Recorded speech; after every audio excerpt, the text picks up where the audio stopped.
Assalamualaikum warahmatullahi wabarakatuh.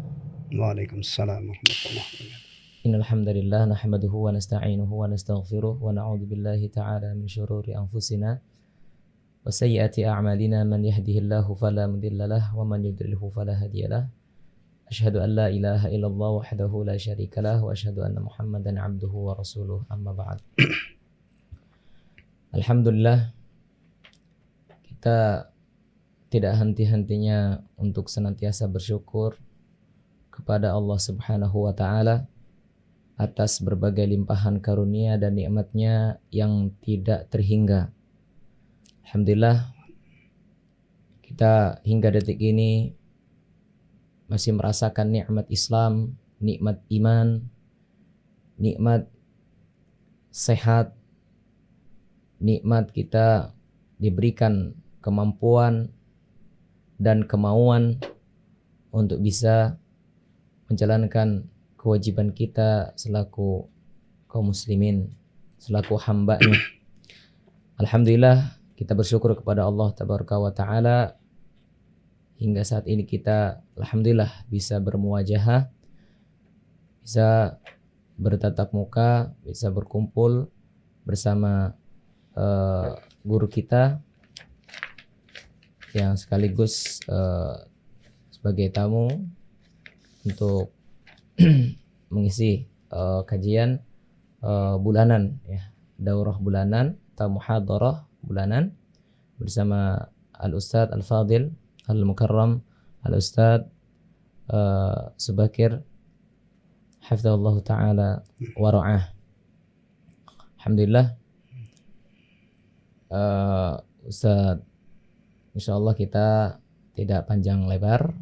Insyaallah untuk waktu dan tempatnya kita persilahkan kepada Al-Ustadz Subakir. Tafadhal, falyatafaddal Tentang mashkura. maudhu'nya mungkin bisa antum sampaikan. Maudhu' muhadarah. Insyaallah kita pada kesempatan yang mulia ini bersama beliau kita adalah kanan kajian istiqomah di bulan Ramadan. Terima kasih. Demikian Al-Ustadz. Fadhal Ustadz. Syukran. Assalamualaikum warahmatullahi wabarakatuh. Waalaikumsalam warahmatullahi wabarakatuh. Bismillah walhamdulillah wassalatu wassalamu ala rasulillah wa ala alihi wa ashabihi wa man walah, amma ba'd. Ikhwatal iman rahimani wa rahimakumullah. Alhamdulillah alladzi bi ni'matihi tatimmus shalihat. Di saat kita sedang menunggu datangnya waktu berbuka, dan itu adalah salah satu yang menyebabkan kita bahagia. Rasul sallallahu alaihi wasallam bersabda, lis-shaimi farhatan. Orang yang berpuasa itu akan merasakan dua kegembiraan, dua kebahagiaan. Farhatun inda fitrihi wa farhatun inda liqa'i rabbih. Sebentar lagi insyaallah ya. Kebahagiaan yang pertama adalah ketika dia berbuka. Yang membuat dia bahagia yang paling utama itu adalah karena dia mendapatkan taufik dari Allah, mendapatkan pertolongan dari Allah, dimudahkan oleh Allah untuk puasa. Itu yang sumber utama kebahagiaan ketika berbuka. Dan tidak kita pungkiri juga karena sudah dihalalkan oleh Allah untuk menikmati makanan maupun minuman. Salah satu pelajaran berharga yang bisa kita petik dari puasa di bulan Ramadan adalah kita belajar untuk memanfaatkan waktu yang sebaik-baiknya. Maka pada beberapa menit ke depan ini ya, kita akan coba membahas tentang al-istiqamah fi syahri Ramadan. Ikhwatal iman rahimani wa rahimakumullah. Berbicara tentang al-istiqamah, ini berbicara tentang masalah yang luar biasa. Memiliki kedudukan yang sangat istimewa dalam kehidupan seorang muslim. Istiqamah. Siapapun yang dianugerahi oleh Allah taufik, kemudian dia bisa istiqamah dalam beragama ini, maka dia akan mendapatkan keberuntungan yang luar biasa. Makanya tidak heran kalau kita merujuk kepada Al-Quranul Karim, jazaa'ul istiqamah adalah jannah. Balasan orang-orang yang istiqamah itu adalah nanti di akhirat dia min ahlil jannah. Dari situ saja itu sudah terlihat tentang betapa istimewanya masalah istiqamah ini. Ya. Alhamdulillah kalau kita bicara istiqamah ini nggak repot-repot istilahnya. Karena para ulama juga sudah membahas masalah ini. Ya. Nggak usah kitab-kitab yang terlalu besar. Di Riyadhus Shalihin saja Imam An-Nawawi rahimahullah pun mencantumkan bab al-istiqamah. Ya. Taib. Kalimat ini sudah populer. Ya. Kata al-istiqamah itu sudah populer. Ya. Nah, sesuatu itu kadang-kadang kalau sudah populer, itu kita sampai lupa tentang definisinya. Ta'rif gitu ya. Ma hiyal istiqamah. Kita tidak akan bisa tidak akan bisa menggambarkan apa itu istiqamah sebelum faham ta'rifnya. Tidak bisa misalnya saya ingin istiqamah. Itu kalau tidak faham ma hiyal istiqamah itu susah. Tapi sayangnya ini kalimat ini lebih populer istiqamahnya daripada ta'rifnya. Gitu ya. Itu mirip dengan kata cinta. Cinta itu makin didefinisikan kata Ibnul Qayyim makin runyam, makin gak jelas gitu. Karena selama ini kita cinta mah ya apa cinta. Ketika didefinisikan makin bingung apa itu kan. Nah, mirip dengan itu. Taib. Syekh Muhammad bin Shalih Al-Utsaimin rahimahullah di Syarah Riyadhus Shalihin itu beliau menyatakan al-istiqamatu hiya an yathbutal insanu ala syari'atillah subhanahu wa ta'ala kama amarallah wa yataqaddamuha al-ikhlas. Istiqamah itu adalah kondisi seseorang yang tetap di atas syariat Allah subhanahu wa ta'ala ya. Atau mungkin bisa juga katakan konsisten ya. Konsisten di atas syariat Allah seperti yang diperintahkan oleh Allah. Dan yang paling depannya adalah ikhlas. Ya, ini tarif luar biasa. Karena biasanya kalau kita bicara ikhlas, istiqomah itu hanya bicara amal. Sholat secara istiqomah, puasa secara istiqomah, tilawah istiqomah gitu ya. Nah di sini beliau mengingatkan satu poin penting yang wa yataqaddamu al-ikhlas. Jadi istiqomah ini yang paling utama sebelum orang itu beramal secara istiqomah adalah ikhlas. Karena memang ikhlas itu salah satu syarat diterimanya amal. Taib. Itulah istiqomah. Jadi seseorang yang tetap, yang konsisten di atas syariat Allah. Tidak berbelok, tidak bergeser ke kanan, ke kiri. Tidak menambahi, tidak mengurangi, tidak merubah. Karena perintahnya itu adalah sebagaimana diperintahkan oleh Allah. Nah, baik. Kalau kita bicara istiqamah, bisa merujuk kepada Al-Quranul Karim, ada ayat-ayat tentang istiqamah. Ya. Yang pertama itu di surah Hud ayat 112. Qala Allah Ta'ala, a'udzu billahi minasyaitonir rajim, fastaqim kama umirt. Itu yang pertama. Wa man taba ma'aka minal mu'minin wala tataqaw. Ini perintah kepada Rasulullah sallallahu alaihi wasallam ya. Kita tadabburi ayat ini. Fastaqim. Ini firman Allah Subhanahu wa taala, khitabnya kepada Rasul sallallahu alaihi wasallam ya.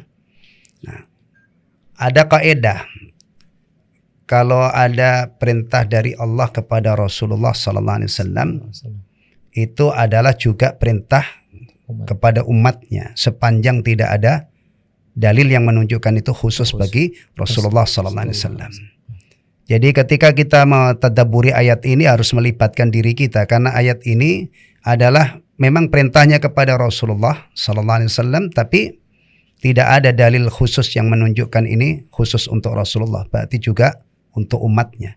Artinya ketika kita membaca ayat ini, kita harus sadar kita diperintah oleh Allah untuk istiqamah. Ya. Sebagaimana diperintah oleh Allah, dan jangan melampaui batas. Dan orang-orang yang beriman, yang beriman bersamanya, dan jangan melampaui batas. Berarti kalau ada orang beragama melampaui batas, pasti dia tidak istiqamah. Dengan sebab dia melampaui batas itu, dia bergeser dari istiqamah. Nah, itu kata kuncinya. Berarti agama ini harus diamalkan secara akurat. Jangan melampaui batas. Jangan ditambah, jangan dikurangi, ya, jangan diganti, dirubah-rubah. Nah. Al-Hafidz Ibnu Katsir rahimahullah ketika menafsirkan surah Hud. Ini kan ada di dalam surah Hud ya. 112. Itu beliau menyampaikan riwayat. Di awal beliau ini. Abu Bakar As-Siddiq radhiyallahu anhu pernah bertanya kepada Rasulullah, Anda beruban wahai Rasulullah? Nah, ya, jawab Rasulullah, syayyabatni Hud wa ikhwatuha. Yang membuat saya beruban inilah surah Hud, wa ikhwatuha, dan saudara-saudaranya. Dalam riwayat yang lain itu disebutkan beberapa surat. Ada surah apa? Al-Waqi'ah, Al-Mursalat, Amma yatasa'alun, kemudian surah-surah tentang kiamat, Al-Infitar atau ya itu. Subhanallah, ya.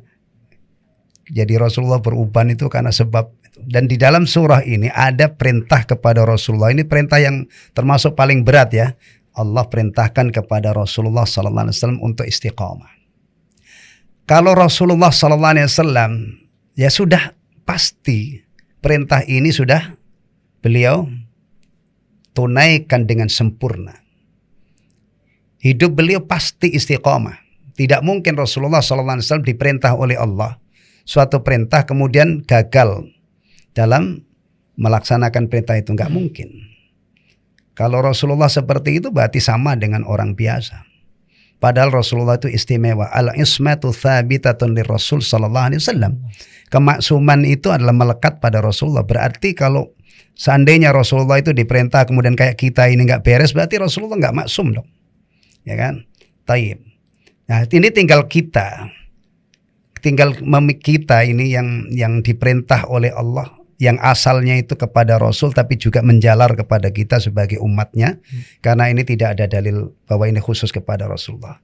Nah, maka kita belajar tentang istiqomah itu apa, kemudian kita mempraktekkan istiqomah. Nanti insya Allah tadi ya kita belajar istiqomah di bulan Ramadan. Kita telusuri dari awal dulu.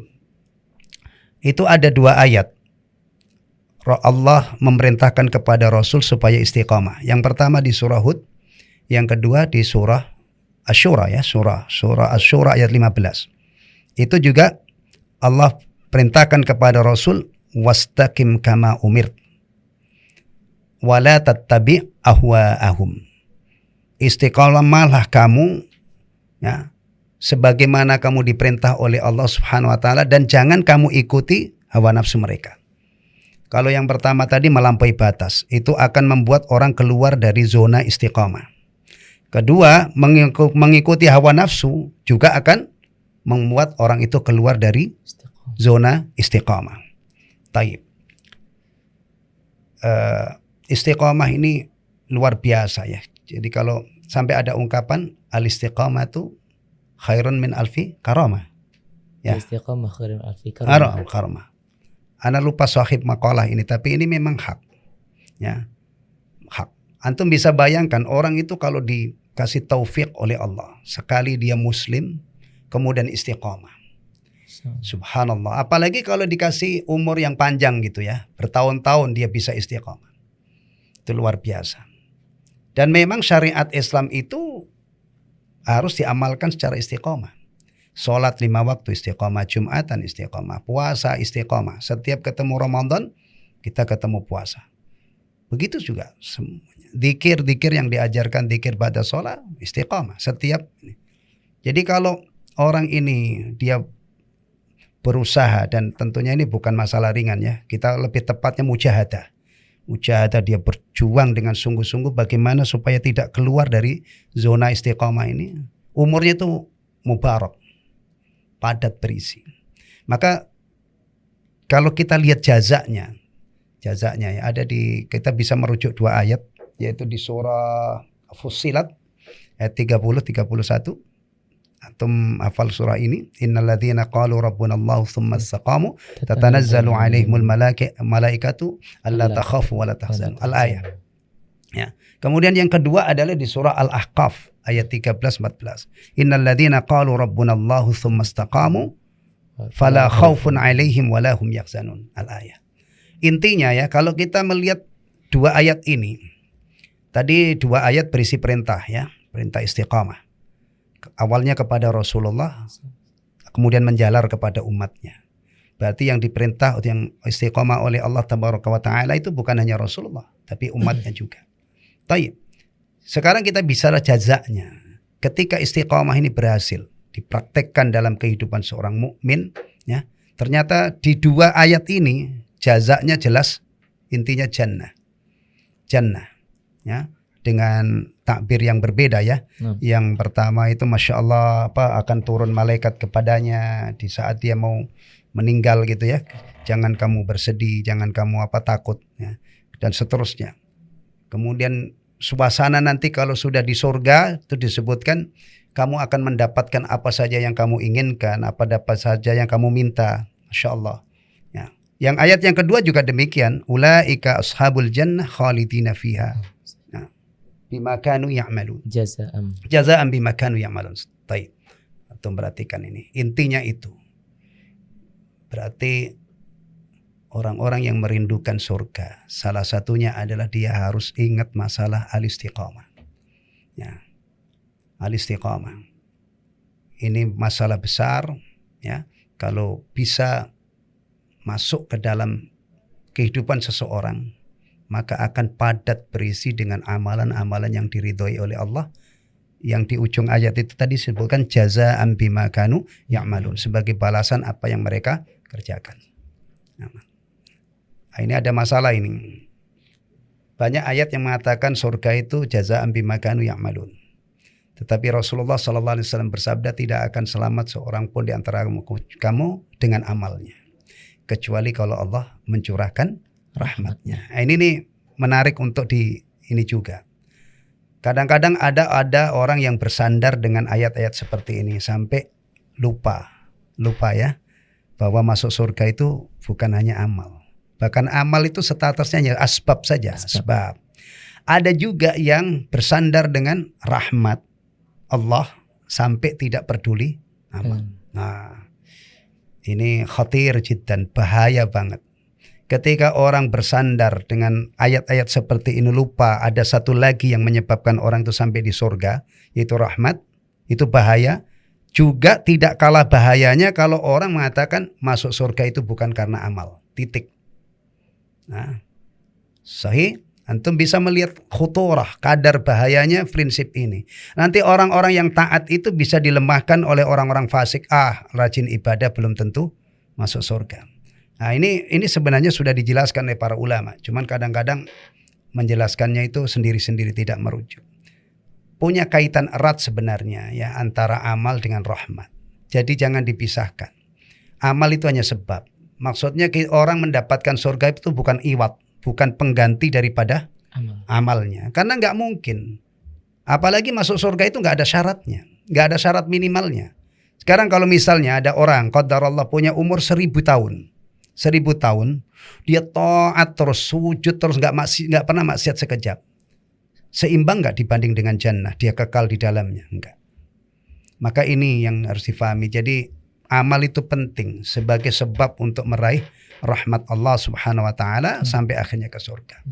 Maka yang sering sampai ke orang awam ini bahaya, ini kita katakan syubhat ini, yaitu mengandalkan rahmat, mengabaikan amal. Ya. Dan ini kalau jatuh ke orang-orang yang ilmunya minim, jadi dia itu nanti bisa dampaknya dia asyik maksiat tapi masih mengandalkan rahmat. Padahal orang seperti ini adalah orang yang tertipu. Kalau orang dalam keadaan bergelimang dosa itu bukan rahmat yang dia jadikan pegangan. Inabah, taubat kepada Allah, baru dia mengharapkan luasnya rahmat Allah. Tapi di saat dia maksiat kemudian saya akan bermaksiat kepada zat yang maha luas rahmatnya. Itu nanti agama itu buyar. Ya, tidak ada neraka. Masa iya sih Allah yang luas rahmatnya menyiksa seberat itu? Ini bahaya. Taib. Balik ke persoalan ini ya, ikhwatal iman. Itu tadi sekilas ya, kalau kita bicara al-istiqamah ala dhawil kitab, berdasarkan Al-Quran. Satu lagi, kita itu biasanya kalau nggak lengkap kalau hanya Al-Quran toh, ya kan? Kadang-kadang apa yang ada di dalam Al-Quran itu juga ada di dalam hadis-hadis Nabi atau sunnah Nabi. Kedemikian juga masalah istiqamah. Dulu itu ada seorang sahabat yang datang kepada Rasulullah SAW, ya, minta ajaran yang istimewa. Ya. Nih sahabatnya itu namanya, kalau ini ada yang mengatakan namanya Abu Amr, ada yang mengatakan namanya Abu Amrah. Jadi kunyahnya ini ada khilaf. Sebagian mengatakan Abu Amr, sebagian mengatakan Abu Amrah. Tapi namanya adalah Sufyan bin Abdullah radhiyallahu an. Sufyan bin Abdullah radhiyallahu an. Ya, beliau radhiyallahu an mengatakan begini kepada Rasulullah. Ya, qultu ya Rasulullah, kulli fil islami qawlan la as'alu anhu ahadan ghairak.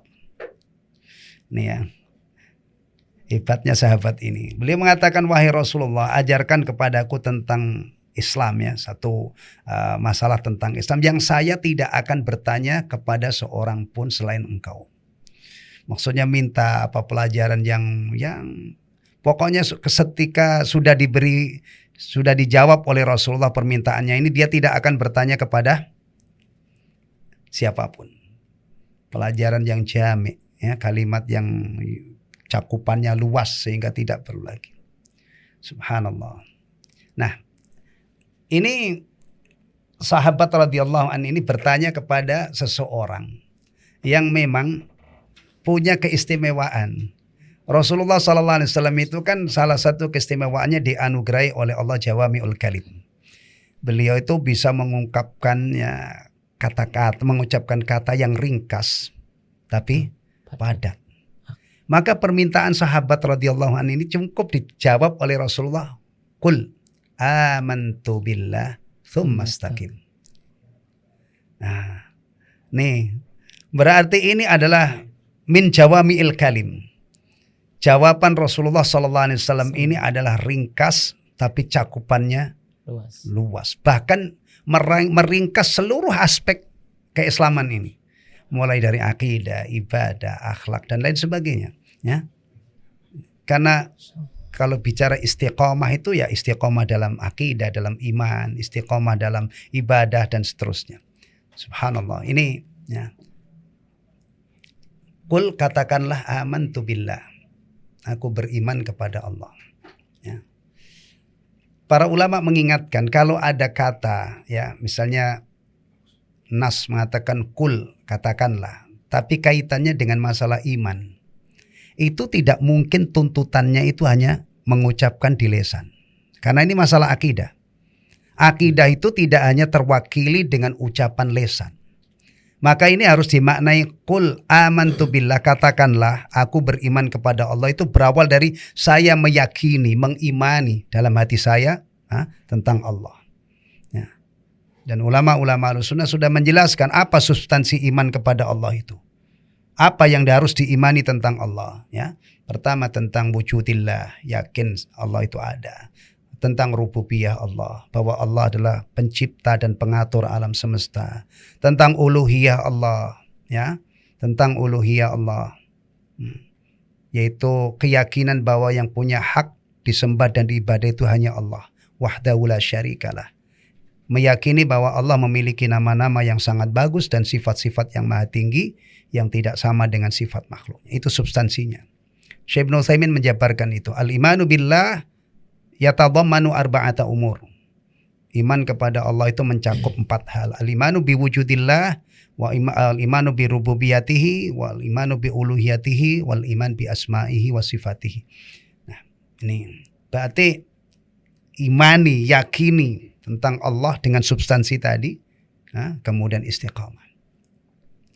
Nah, ini juga sebagaimana kisah para rasul ya ketika mendakwai kaumnya itu apa yang disampaikan oleh beliau-beliau alaihi wassalatu wassalam. Qulu la ilaha illallah tuflihu. Itu maksudnya bukan hanya sekedar mengucapkan la ilaha illallah. Ya kan? Tuntutannya itu bukan hanya sekedar mengucapkan, tapi tuntutan ini adalah beriman dalam hati seyakin-yakinnya, diucapkan dengan lisan dan dibuktikan dengan amal. Jadi kalau ada kalimat seperti ini tadi, Qul amantu billah, katakanlah aku beriman kepada Allah. Itu tidak mungkin dimaknai hanya sekedar mengucapkan. Nah, diyakini di hati, diucapkan. Al-Imam Hasan Al-Basri rahimahullah mendefinisikan iman itu apa? Al-imanu laisal imanu bitamanni wala bitahalli walakin ma waqara fil qalbi wa saddaqathul a'mal. Iman itu bukan hanya angan-angan, bukan hanya basa-basi, sebatas ucapan-ucapan manis di bibir, ya. Ini nanti ada kaitannya dengan orang munafik ya. Al-munafikun itu kalau ucapan di bibirnya manis sekali. Awal surah Al-Munafikun misalnya kan, idza ja'akal munafiquna qalu nashhadu innaka la rasulullah. Allahu Akbar, betapa manisnya kalimat ini. Tapi Allah menyatakan wallahu ya'lamu innaka la rasuluh wallahu yashhadu innal munafiqina lakadzibun. Maka iman itu bukan hanya manis, ucapan-ucapan manis di bibir, saya beriman kepada Allah, bukan. Tapi ma waqara fil qalb wa saddaqathul a'mal. Ya. Iman itu sesuatu yang terhujam di dalam hati dan dibuktikan dengan amal. Nah ini penting nih, Ahlus Sunnah wal Jamaah itu memasukkan amal ke dalam iman. Nah, ini nanti ada firqah lain yang menyelisih siapa ini ya. Murji'ah itu kan tidak memasukkan amal ke dalam iman. Makanya tasdik aja cukup, nggak perlu ini. Ya. Mudah-mudahan tidak ada yang mendakwakan iman ala Murji'ah. Karena kalau itu didakwakan laris. Laris banget itu, enak tenan itu. Cuma diyakin ya, beramal saja. Mudah-mudahan Allah jaga negeri kita ini dari pemahaman-pemahaman yang menyimpang. Taib. Ya, balik ke situ. Amantu billah tsumma istaqim. Setelah yakin beriman kepada Allah. Ini tentunya juga bukan hanya iman kepada Allah ya. Ya kan dalam hadis yang lain, hadis Jibril itu kan Rasulullah ketika menjelaskan iman itu ada sampai mulai dari iman kepada Allah sampai iman kepada takdir. Nah, ini bukan berarti menafikan itu. Ya ini diambil pokoknya lah, aslul usul atau apa itu istilahnya. Ya, rukun iman yang pertama itu kan bukan hanya usulul iman, tetapi aslul usul. Yang konsekuensinya kalau ini sudah diimani berarti harus mengimani yang lainnya yang sudah disebutkan oleh Allah dan Rasulnya sallallahu alaihi wasallam. Nah, berikutnya ini tsumastaqim. Nah, ini nih. Kadang-kadang ada orang itu masuk Islam ya. Kita lihatlah kadang-kadang ada orang tadinya itu dari luar kemudian masuk Islam, bahkan menyatakan syahadahnya la ilaha illallah Muhammadur. Tapi setelah itu tidak ada perubahan sama sekali. Padahal orang itu kalau sudah meyakini la ilaha illallah, beriman kepada Allah, berikutnya adalah ini tadi. Maka ini termasuk min jawami'il kalim. Kalimat yang ringkas tetapi cakupannya luar biasa. Tsumastaqim, kemudian kamu istiqomah. Terus tetap tadi, kembali ke definisi tadi ya, ayyakun an yasbutal insanu ala syariatillah. Dia harus konsisten tetap di atas syariat Allah. Ya. Baik. Tsumastaqim. Kita ambil gambaran konkretnya saja supaya gampang difahami. Ini setelah beriman, kemudian istiqomah. Amal ibadah yang harus kita tunaikan secara istiqomah. Itu yang paling dekat setelah istiqomah adalah istiqomah sholat 5 waktu. Sahih? Karena ini ibadah yaumiyah, 5 marrat kulla yaum. Jadi kalau kita bicara istiqomah itu dimulai utama karena ini memang yang paling dekat, ibadah yaumiyan, ibadah harian 5 kali sehari. Ya, jadi setelah kita ini mengakui beriman kepada Allah dibuktikan dengan sholat 5 waktu. Makanya ada ungkapan ya, orang itu kalau sudah nggak sholat itu ya udah nggak Islam gitu. Maaf ya, ini kita bicara ilmu ya. Bukan bicara kalau dakwah sih jangan di masyarakat begini kita kafir, orang nggak sholat kafir, bukan itu. Itu nanti dosisnya untuk belakangan, maksudnya disemangati untuk sholat. Ya. Abdullah bin Syaqiq rahimahullah meriwayatkan ya, ada di Riyadhus Shalihin juga. Kana ashabu Rasulillah sallallahu alaihi wasallam la yarawna syai'an minal a'mali tarkuhu kufrun ghaira shalah. Dulu sahabat Nabi itu sahabat Nabi sallallahu alaihi wasallam punya prinsip tidak ada amal ibadah yang ditinggalkan menyebabkan kafir kecuali salat. Jadi kalau kita bicara istiqamah ini, kita misalnya menyampaikan masalah istiqamah di hadapan kaum muslimin ya. Setelah kita sebutkan dalilnya, praktek istiqamah yang paling terdepan, yang paling real ya, tidak kenal kelas kaya atau miskin, tua atau muda, adalah iqamatus shalah. Nah, jadi itu contoh pertama. Subhanallah, anak baru ngajar kitab judulnya Malam Pertama di Alam Kubur. Itu ada begini, kisah wafatnya Umar bin Khattab setelah ditusuk oleh Abu Lu'lu'ah al-Majusi laknatullahi alaih. Ya, itu kan ditusuk di 3 titik, dada, perut dan di bawah perut. Pingsan beliau. Setelah pingsan itu, setelah siuman, yang ditanyakan apa? Itu orang-orang sudah sholat apa enggak? Kan dia ngimaminnya kan tidak tuntas. Nah, beliau ini akhirnya dilanjutkan oleh Abdurrahman bin Auf ya, kalau nggak salah radhiyallahu anhu. Itu ketika bangun itu yang ditanyakan orang-orang tadi sudah selesai sholatnya belum? Nah, dia katakan kalau orang Islam itu nggak sholat udah nggak ada Islam, kata. Ya benar, karena tadi Abdullah bin Syaqiq mengatakan dulu sahabat Nabi itu punya suatu prinsip bahwa tidak ada amal yang ditinggalkan menyebabkan kafir kecuali sholat. Orang tidak sholat jangan antum samakan dengan orang nggak bayar zakat. Orang nggak sholat jangan antum samakan dengan tidak puasa. Tidak sebanding. Syekh Ibnu Utsaimin menegaskan masalah ini. Ya, kan beliau termasuk ulama yang sampai hari ini berprinsip Muslim nggak sholat itu kafir. Nah, jadi khusus untuk sholat. Makanya kalau kita bicara murtakibul kabirah, orang Islam yang melakukan dosa besar itu kalau menurut Ahlus Sunnah kan tidak kafir. Itu ada kaidnya kecuali sholat. Karena sebagian ulama Ahlus Sunnah punya prinsip Muslim nggak sholat itu sudah kafir. Tapi itu tidak sepakat ya. Bahkan kalau kita bandingkan misalnya pendapat Syalbani dengan ulama-ulama Saudi beda. Syalbani itu tidak mengatakan kafir dalam arti yakhruju minal millah, keluar dari Islam. Enggak, kufrun tuna kufrin. Jadi antum juga jangan kaget kalau ada sebagian ustadz juga yang mengatakan tidak kafir dalam arti keluar dari Islam. Hanya memasuki salah satu lorong kekafiran gitu. Tapi kalau Syekh bin Utsaimin misalnya di Syarah Riyadhus Shalihin itu yang saya baca jelas kalau Muslim nggak sholat itu kafir. Nah, taib. Nah sekarang ya kita fokus ke ini, belajar istiqomah di Ramadan. Itu klop banget, ya klop banget. Taib. Istiqomah di bulan Ramadan. Di bulan Ramadan ini urusan ibadah itu tidak biasa. Jadi kalau ada orang Ramadan, masuk Ramadan ibadahnya kayak hari-hari kemarin sebelum Ramadan, itu rugi dia. Ya, harus ada peningkatan. Bahkan masuknya puasa Ramadan ke dalam kehidupan seorang muslim itu mengundang sekian banyak kebaikan yang lain.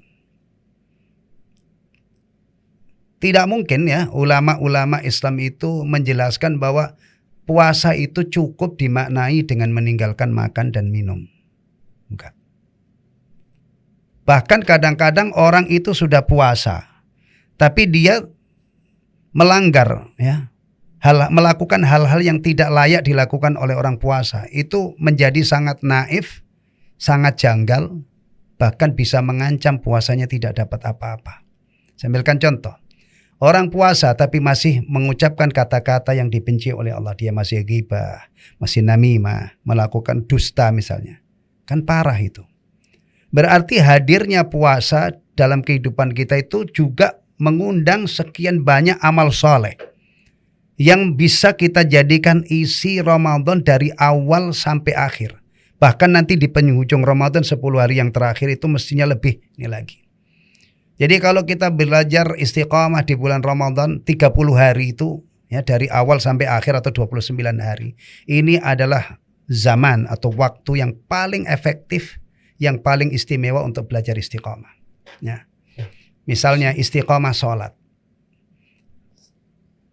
Saya temukan di salah satu kitab yang membahas tentang puasa.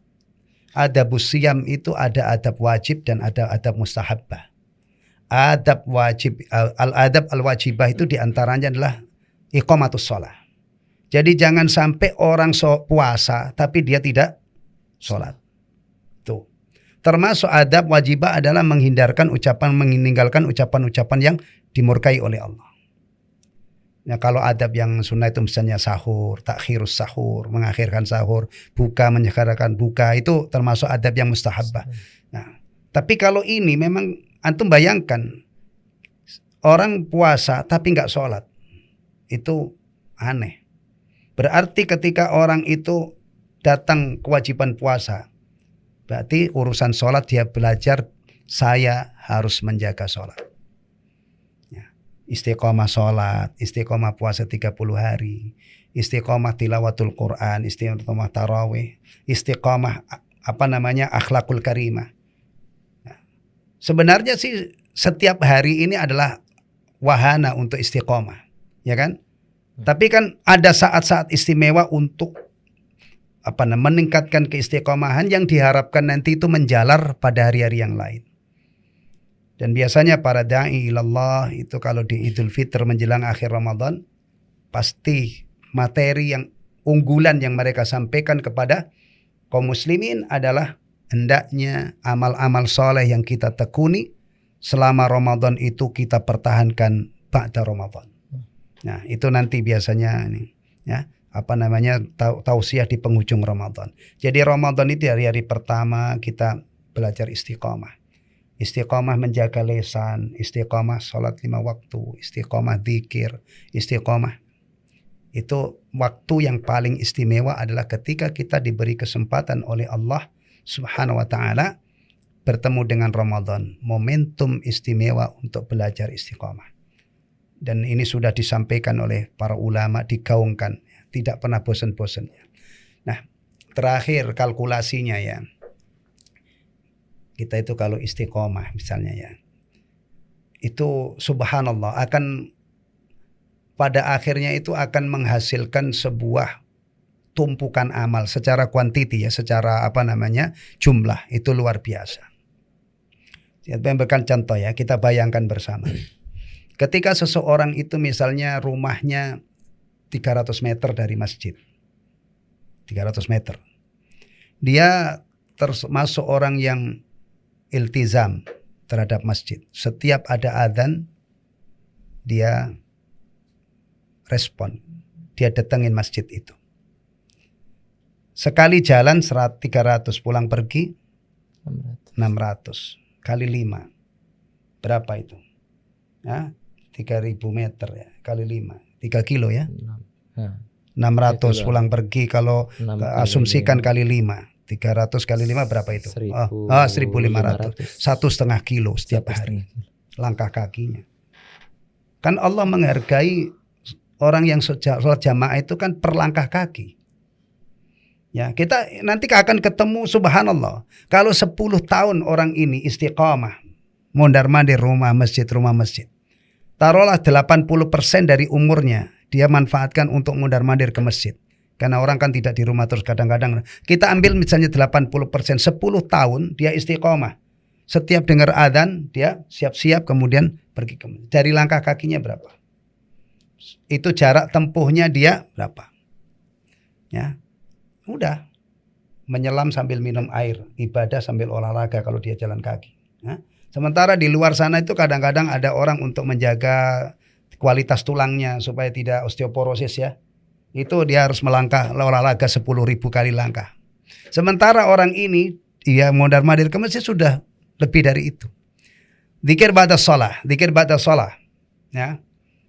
Dzikir ba'da shalah itu komposisinya kalau kita ambil tasbih, tahmid, takbir, tahlil 100. Itu saja itu sudah 100. Setiap hari 500. Kan 5 kali. Adhkar ba'da salawatil mafruḍah. 10 tahun orang berzikir itu terus, tidak pernah lepas. Tidak pernah dia tinggalkan. Berapa jumlahnya? Tasbih, tahmid. Luar biasa kan? Ajib. Kita akan terkejut, subhanallah. Ternyata istiqomah itu memang luar biasa. Kalau bisa kita praktekkan, umur kita ini berkah. Kita baru sholat wajib aja 17 rakaat ya. Itu kalau mungkin. Antum menekuni sholat wajib ini yang jumlahnya dalam kondisi normal 17 rakaat selama 10 tahun. Dan 10 tahun itu masih mungkin. Bahkan 30 tahun pun masih mungkin. 50 tahun masih mungkin. Kan usia kita itu balik 15 tahun. Sementara wafat itu ghalibnya 60-an misalnya tuh. Jadi mungkin kalau kita bikin asumsi dari muda itu istiqomah.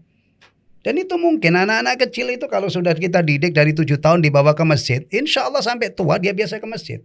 Biasa sholat. Dari langkah kakinya berapa, kemudian zikirnya berapa, kemudian jumlah rakaatnya berapa, subhanallah. Ya kan?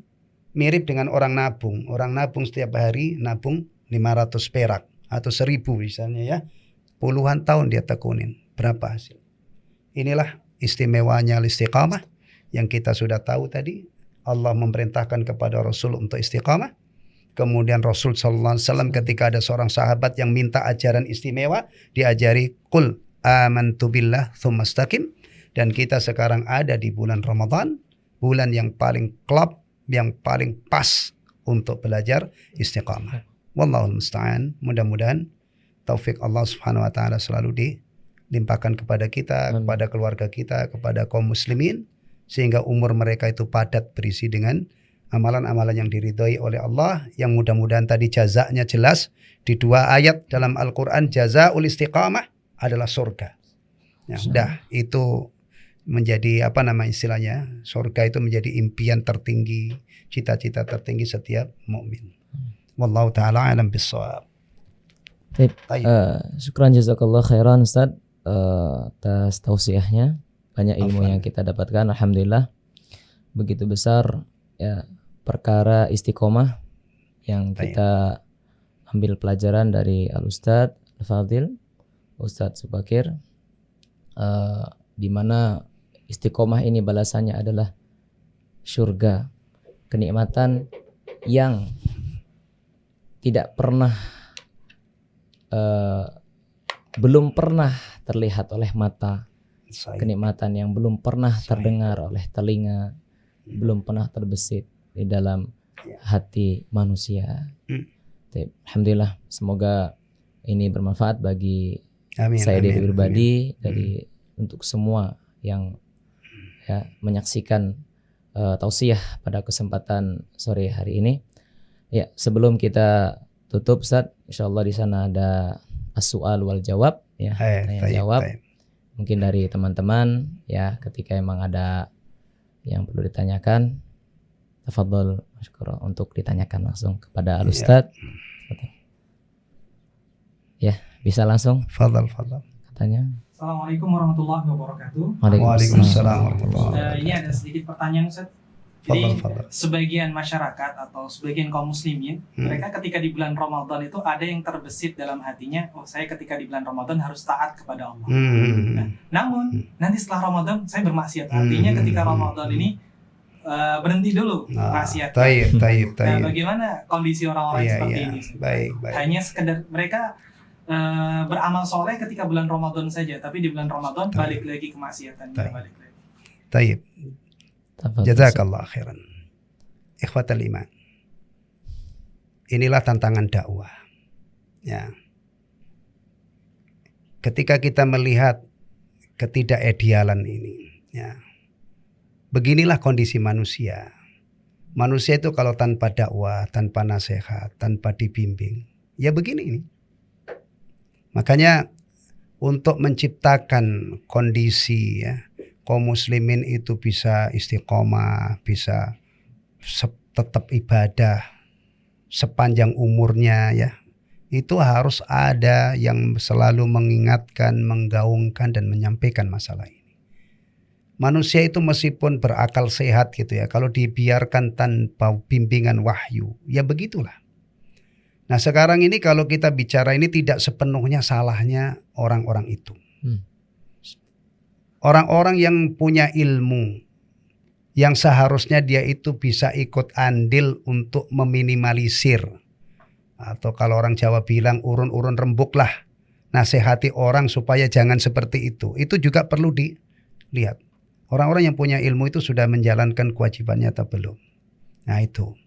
Memang itulah karakter manusia ketika tidak lagi disinari dengan wahyu, ketika tidak lagi dibimbing seperti itu. Contoh konkretnya masyarakat Arab sebelum datangnya Rasulullah jahiliyah. Tapi setelah Rasulullah SAW datang mendakwakan tauhid, ada sebagian yang menyambut dakwah Rasulullah keluar dari kejahiliannya, menjadi sahabiyun jalil. Bahkan ada yang sampai dijamin masuk surga. Allahu Akbar. Jadi kondisi seperti ini jawabannya adalah salah satunya itu media-media dakwah ini harus menyuarakan masalah ini menjelang Ramadan diadakan persiapan. Misalnya saat-saat seperti ini tausiah untuk memotivasi kaum muslimin supaya memanfaatkan Ramadan sebaik-baiknya. Kemudian dari kecil sampai hari ini saya sudah setengah abad lebih fenomena begini memang berulang setiap Ramadan. Yang antum tanyakan itu masih mending. Sebulan Ramadan istiqomah. Ada yang menyoroti lebih dari itu, lebih pendek lagi. Awal-awal Ramadan, awalnya 3-4 kali gitu Nah, itu Masya Allah punya gairah ibadah tapi nggak istiqomah selama Ramadan. Kalau itu masih mending, artinya sebulan dia istiqomah, kemudian lepas Ramadan dia ini. Yang lebih fenomenal lagi, dan ini merata di mana saja. Awal coba bandingkan awal Ramadan kemarin dengan hari malam nanti. Semua masjid pasti mengalami penyusutan jamaah. Kemana mereka? Nah kan jawabannya kalau dengan istiqomah kan berarti tidak istiqomah ke masjidnya, tidak istiqomah puasanya. Nah ini untuk keadaan seperti ini solusinya adalah mudah-mudahan nasihat itu sampai kepada mereka. Da'i ilallah itu tulus membimbing mereka. Tapi penyebab utamanya diantaranya yang model-model begini ini karena tidak ada persiapan yang maksimal. Maka persiapan sebelum Ramadan itu memang penting banget. Siapa itu yang punya ucapan Abu Bakar Al-Balkhi mengatakan syahrul Rajab syahrul zar. Syahrul zar. Wa Sya'ban syahrul saqiyyiz zar. Wa Ramadan syahrul hasaduz zar. Itu Jadi persiapan Ramadan itu setidaknya dari Rajab itu sudah siap-siap. Rajab, Sya'ban ini merawat yang sudah puasa nanti metik. Sekarang apa sih yang ditebar di Rajab itu? Yang mulai Rajab itu sudah mulai ada ancang-ancang untuk menyongsong Ramadan setelah tinggal 2 bulan lagi kan, Rajab, Sya'ban, Ramadan. Amalan-amalan unggulan yang ada di bulan Ramadan mulai dihidupkan, mulai dibiasakan dari Rajab. Tilawatul Quran misalnya lebih ditingkatkan intensitasnya, sholat 5 waktu, bahkan puasa sunnah mulai Nah kalau orang-orang yang seperti ini insya Allah masuk Ramadan dengan persiapan yang maksimal, insya Allah tidak seperti yang ditanyakan tadi. Dia Ramadan itu memang karena persiapannya maksimal, kemudian Ramadan dia istiqamah, nanti menjelang Ramadan datang nasihat lagi yang mengajak jangan ditinggalkan lagi kebiasaan-kebiasaan baik, amal-amal soleh di Ramadan sepanjang kita masih hidup di bulan Syawal. Ingat, batas akhir ibadah itu adalah wa'bud rabbaka hatta ya'tiyakal yakin, bukan berlalunya Ramadan. Itu insya Allah bermanfaat untuk mengawal saudara-saudara kita ini, atau mengawal kita bagaimana tidak hanya istiqomah di bulan Ramadan, tidak hanya rajin di bulan Ramadan, tapi juga punya kesiapan untuk melanjutkan hari-hari berikutnya. Wa ma khalaqtul jinna wal insa illa liya'budun ittaqullaha haitsuma kunt. Kata Rasulullah, bertakwa kepada Allah di mana saja kamu berada. Ini materi-materi begini ini penting banget untuk ditausiahkan kepada saudara-saudara kita, kepada kita juga. Wallahu taala alam bissawab. Insyaallah. Alhamdulillah. Jazakallahu khairan atas jawabannya. Kesimpulannya berarti dalam rangka untuk menjaga istiqomah, Ustaz Iya. Terutama amal-amal yang dilakukan di bulan Ramadan Maka di antara tipsnya adalah kita persiapan yang matang sebelum memasuki bulan Ramadan. Jadi bulan Rajab kita sudah betul-betul persiapan. Dan waspada menjelang akhir Ramadan. Waspada ketika Ramadan berlalu. Alhamdulillah. Tapi mungkin ada yang bertanya lagi. Ada. Fadhal. Iya, fadhal. Mas Angga, fadhal akhuna Angga. Mau nanya, ini bagaimana cara kita menasihati orang tua yang memang kita tahu sendiri kalau orang tua kita ini jarang banget sholat, malah beberapa kali doang sholat gitu. Taib. Apalagi kan sekarang bulan Ramadan ya, Ustaz, ya. Iya. Mungkin ada tips dan trik. Baik. Terima kasih pertanyaannya. Ini pertanyaan bagus banget. Min birril walidain, termasuk baktinya anak kepada orang tua. Itu adalah dia mengupayakan supaya orang tuanya itu bahagia dunia terutama akhirat. Tuh ya. Itu termasuk baktinya anak. Meskipun secara idealnya itu orang tua yang ngajarin kita kebaikan gitu kan. Tapi kadang-kadang dalam dunia nyata itu ya orang tua harus diajari oleh anak atau diingatkan oleh anak. Qadhiyatus shalah, masalah sholat itu memang terkait erat dengan kebahagiaan dunia dan akhirat. Jadi kalau anak sudah faham tentang makanatus shalah fil Islam, kedudukan sholat dalam Islam, kemudian melihat orang tuanya nggak sholat, itu pasti gelisah, ya kan? Sebagaimana anak itu kalau sudah punya keyakinan innad dina indallahil Islam, agama yang diterima di sisi Allah itu Islam, kemudian dia tidak Islam, belum Islam orang tuanya, pasti dia akan berjuang sekuat tenaganya. Seperti Abu Hurairah radhiyallahu an, ya, itu ketika ibunya masih belum masuk Islam itu gusar. Masya Allah, beliau galau, maka mohon kepada Rasulullah supaya didoakan ibunya ini masuk Islam. Dan doa Rasulullah itu dijabah. Abu Hurairah pulang baru sampai rumah, sudah ternyata ibunya sudah masuk Islam. Ya. Beda dengan kalau orang itu nggak kenal masalah ini ya. Bapaknya nggak sholat, dia juga nggak sholat. Ini kan asumsikan ini anak sudah mengerti makanatus sholat. Dia punya masalah besar. Ya, masalah besar.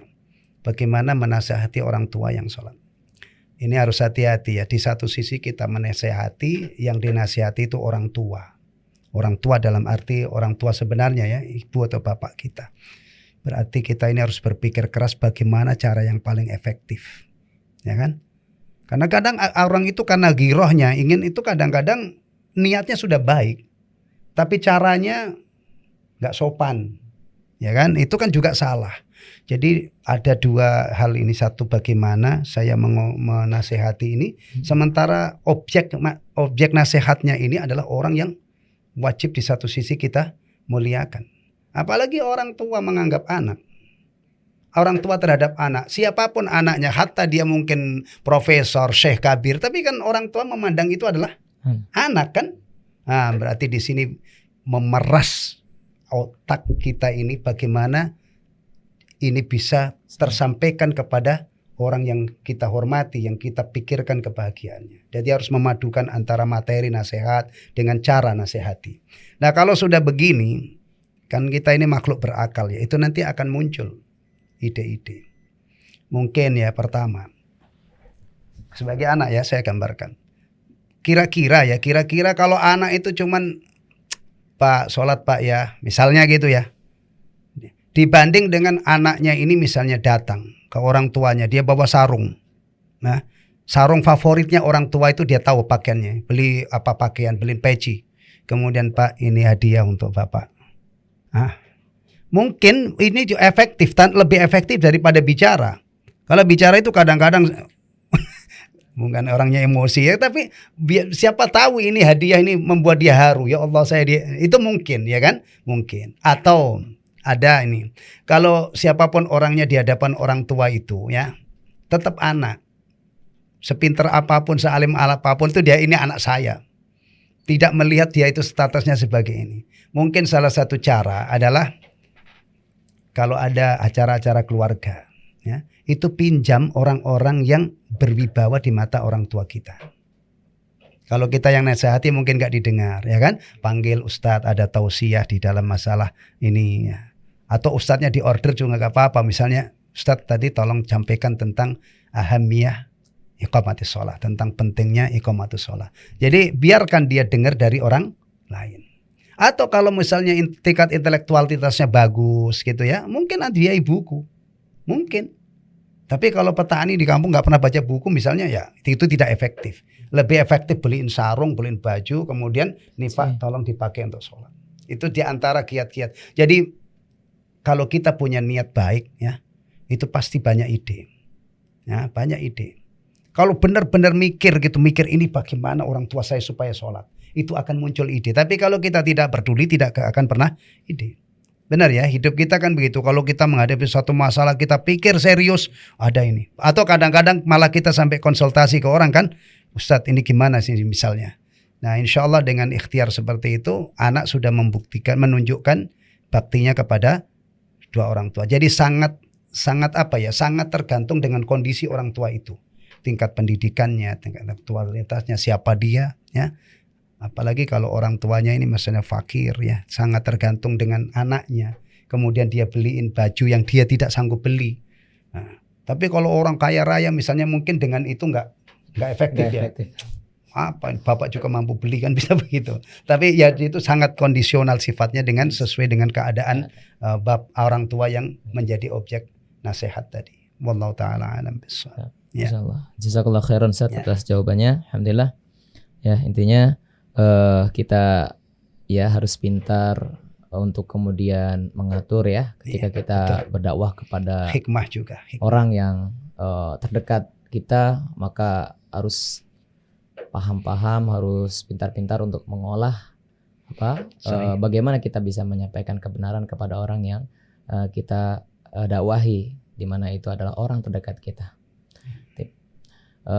Taib Ustaz, terima kasih, jazakallah khairan. Mungkin ini sebagai penutup, pertanyaan terakhir ya, kita tutup. Dan sebelumnya, ikhwafiddin, kaum muslimin dimanapun berada, alhamdulillah kita telah sampai di ujung acara.